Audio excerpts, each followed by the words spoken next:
Magandang umaga po sa inyo lahat. Alexander Lex the Juice nagbabalik para sa inyong morning update mga kaibigan. Kagabi pa po ito, nakita na natin ang picture na ito pero dahil wala pang exact details kung anong meron at naka-curly hair itong si Maymay with a beautiful face. Aba, ano kaya ang event na ginawa ni Maymay? Ano kaya ang nangyayari? Ang sabi dito, may ganap ba ang baby girl natin? Hashtag Maymay Entrata at Maymay Entrata 07. Ang sabi ni Cathy 919 dito, hoping for a magazine cover. O, diba? Kasi naglipa na po ngayon sa social media, balik tanaw sa mga nagawang cover features ni Marydel Maymay Entrata and Edward John Barber na kung saan talagang naging usap-usapan yan dahilan sa may mga fandom din na gustong mangyari ito sa kanilang mga iniidolong artista. Yes mga kaibigan, and that is of course courtesy of those people who really love Marydel Maymay Entrata and who are very busy doon sa flashback sa kung anong mga nangyari way years and years ago. Yes mga kaibigan, and itong photo na ito na napakaganda ni Maymay, we are so excited na malaman ano kaya ang ginagawa ng isang Marydel Maymay Entrata nowadays. Kasi ang sabi ni Maymay Dreamers about it, once na si Maymay ay medyo tahimik, manggugulat yan pagdating ng araw. So, diba? It's just like, yung biglang, what? Surprise tayo kasi hindi natin inaasahan na may mga nangyayaring mga bagay-bagay pala na talagang hindi kasi hambog itong si Marydel Maymay Entrata, and that before pa ma-jinx ang mga project niya, ginagawa niya ito ng medyo pasikreto. Pero yes mga kaibigan, talking of flashback, going back or reminiscing, I want to share this feature. Ito ay isinare sa atin ni Kim Hiko. Ang sabi niya, please visit and share Maymay has come a long way. Ito po ay isang feature na ginawa ng isang Malaya business insight. O diba, first time nating mabasa ito at saka first time nating makita ang feature itong si Malaya about Marydel Maymay Entrata. Ano ba ang nilalaman ng feature na ito? Of course, it won't be featured in their business insight. O yan na. Malaya business insight. If it's nothing.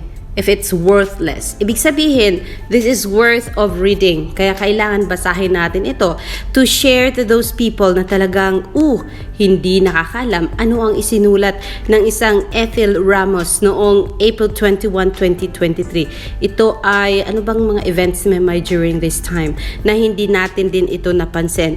And this is Miss Ethel Ramos, copyright, let us give all the credits due to Miss Ethel Ramos kasi siya naman talaga ang may akda nito. Ang atin lang naman dito ay talagang sinishare natin ito para malaman ng marami ano ba ang nasa isipan niya at kailangan niyang isulat ang isang Maymay Entrata sa kanyang business insight. Ang sabi niya, Maymay has come a long way. That was written by Ethel Ramos, April 21, 2023. Now, if you are really tawag dito, curious of what is inside, here it is mga kaibigan. Babasahin natin ito para sa mga taong hindi nagkaroon ng chance na makita ito sa social media. Ang sabi dito, I'm not sure if it's a long write-up, hindi ko pa po nabasa, and I will be sharing this with you guys, kaya let's do this together. Sabi, English po ito mga kaibigan, but then I know nakakaintindi naman tayo ng English kasi diba, it is our second language sa Philippines. So here it is. Maymay has come a long way. The Pinoy Big Brother grand winner entered the scene as part of a love team with Edward Barber before wowing fans with her fierce runway looks as well as her surprising ease as a model. This time, she takes her music to the next level as she teams up with Korean rapper, singer, songwriter Woosuk for her upcoming single, To Deadma. This time, she takes her music to the next level as she teams up with Korean rapper, singer, songwriter Woosuk for her upcoming single called To Deadma. It is Maymai's first time to collaborate with an international artist, Woosuk, who is a member of the popular South Korean multinational boy group band under Cube Entertainment, that is called Pentagon. Maymay and Woosuk's project, released under ABS-CBN Star Pop label, is about how society will always have something to say about one's success. So it's best not to give them any attention. Diba? Unbothered queen nga, diba, si Maymay.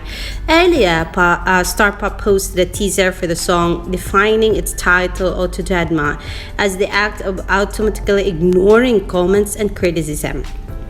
Prior to To Deadma, Maymay released the equally empowering tracks, Ama Kabugera and Pwede Ba. The popular P-pop soloist was nominated in last year's MTV Bisaya Good Europe Music Awards EMA for Best Asian Act. So yan po.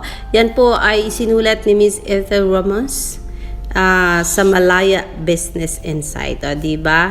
So kung hindi man natin nabigyan ito ng pansin noon, hope mapuntahan nyo din ang kanyang page sa Malaya at ma-like nyo rin, ma-share nyo man lang sa mga kaibigan ninyo. Kasi nga po, every article na isinusulat kay Maymay, I feel like they are all worth reading. Kaya, yes mga kaibigan, thank you Miss Ethel Ramos for such a beautiful write-up for Merida Maymay Entrata. I know it was posted long way, like 2 months ago. Pero dahil hindi natin nabasa, and so we are giving that a chance to share to those hindi nakakaalam na i-feature mo siya sa iyong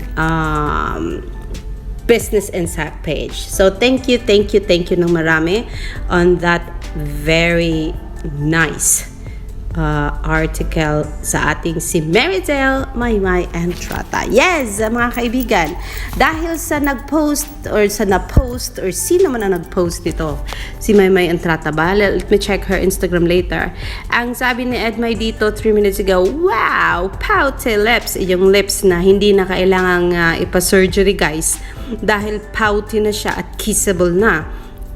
And mala-Korean ang mata. I like the way they did the tawag dito makeup ni Maymay, kasi nga po nanatili siya ditong isang morena. Hindi siya ginawang puting-puti na babae, kundi isang morena po. And we know many people loves our skin.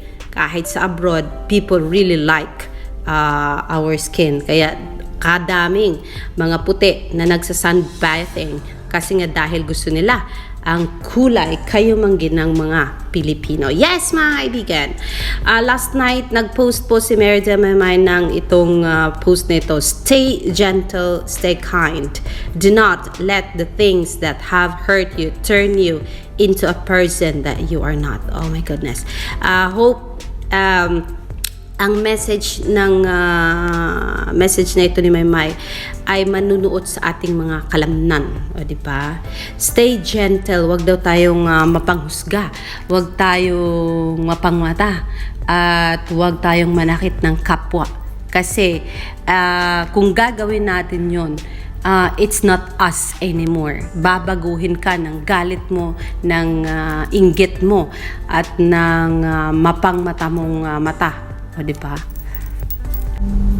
So, bago pa man natin tapusin ang update na ito, mga kaibigan, let's update you guys kung nasa na ba ang Otodedma sa mga oras na ito. Ang Otodedma ni Maymay ay meron itong 780,000 views. Ayan, tumuntong din sa wakas sa 780,000 views ang Otodedma. And hope before the day ends ay maabot natin kahit 5,000 views. Sana makuha natin yan, maging 785. Huwag na tayo munang mag-aim ng sobrang laki kung ano lang ang kaya natin. But then, makaya-kaya natin ang target na 5,000 views in a day. So yes, yan po muna ang ating update on Meridell's Otodedma as of this very moment, mga kaibigan. Alexander Lexter Jules, ayan oh. Oy, merong earthquake na nararamdaman sa Luzon kaninang 10:20 ng umaga. Ingat-ingat po kayo mga kapamilya, and sana ay okay kayong lahat at ayun, stay safe po, and always of course prayers ang kailangan natin para makasurvive sa ating araw-araw na mga buhay. Ayan, alert, earthquake alert. A quake was felt in Metro Manila and nearby areas on Thursday morning. Bakit ako natatakot dito, guys? Kasi dahilan sa sobrang active. Ayan, ang laki. Ang laki ng problema nito. Earthquake information number 1. Date June 15, 2023, magnitude of 6.2 at ang lalim ay 103 kilometers. Ang lalim niyan, 103 kilometers. Location, ayan po, malakas po sa Calatagan, Batangas. Ayan, mag-ingat po tayo. Magnitude 1.5 sa Ifugao. Yan po ang naramdaman nila. And kasi pumuputok po ang bulkang Mayon sa ngayon, na kanina ay talagang sinuyod ng presidente, si Presidente Marcos Jr. ang area na malapit sa bulkang Mayon, na natabunan naman daw kasi ng ulap, kung kaya hindi niya makita talaga ang actual footages or actual scene. And so dahil dyan, ingat-ingat po tayong lahat. Keep praying, mga kaibigan, for our safety. At hindi lang po ang Mount Mayon ang kinatatakutan, kundi pati na yung Taal at ang Canlaon ba yun na bulkan. At ngayong may earthquake pa, medyo mas lalong nadagdagan ang takot natin. Kung kaya, mga kapamilya, please pray for everyone's safety dyan sa Pilipinas. Alexander Lexter Jules, magandang umaga po sa inyong lahat.